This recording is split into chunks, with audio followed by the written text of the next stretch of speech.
Hey, kiddies. You know, I'm starting to think watching all those bad movies wasn't such a good idea. I'm still kind of reeling from it. You know what I could use? I could use a real bona fide classic. Something to get my spirits up. Something. I think I just got an idea.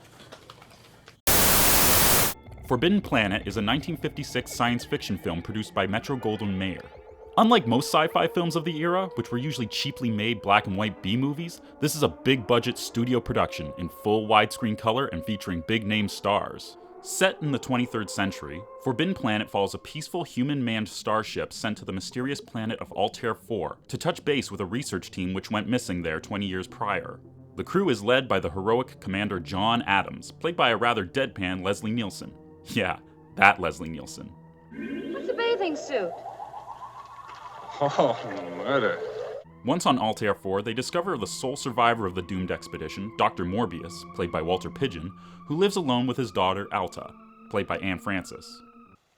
Alta, I specifically asked you not to join us for lunch. Oh, and did I mention, they have a really cool robot. For your convenience, I am monitored to respond to the name Robbie. By the way, it may not seem like a big deal, but I kind of love the fact that the starship is a flying saucer. For once, it's us who are doing the invading. I rarely use it myself, sir. It promotes rust. Stranded on this forbidden planet, Adams and his crew have to unravel the mystery of Dr. Morbius and his research, all while defending themselves against a strange invisible force wrought by the planet itself. If the plot sounds like an episode of Star Trek, don't worry about it, because you're not alone. The idea of a peaceful Earth-led team becoming stranded on a hostile planet was the backbone of many episodes. Gene Roddenberry himself even cited Forbidden Planet as one of his inspirations for creating Star Trek. And how can we not connect cowboy captains Kirk and Adams? It's no coincidence.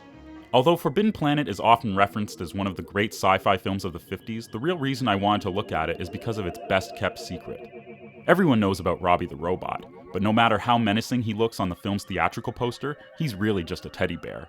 No, the thing no one ever tells you about this movie is that it has a monster in it. A monster unlike any other I've seen in any movie. This thing isn't CGI or stop motion or makeup or even a guy in a suit. This is a different animal altogether, and well, just watch.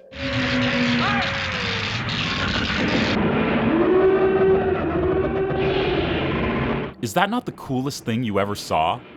According to the movie, the monster is a manifestation of the human id, and behind the scenes, it was brought to life with traditional cell animation, rendered by Disney animator Joshua Meador.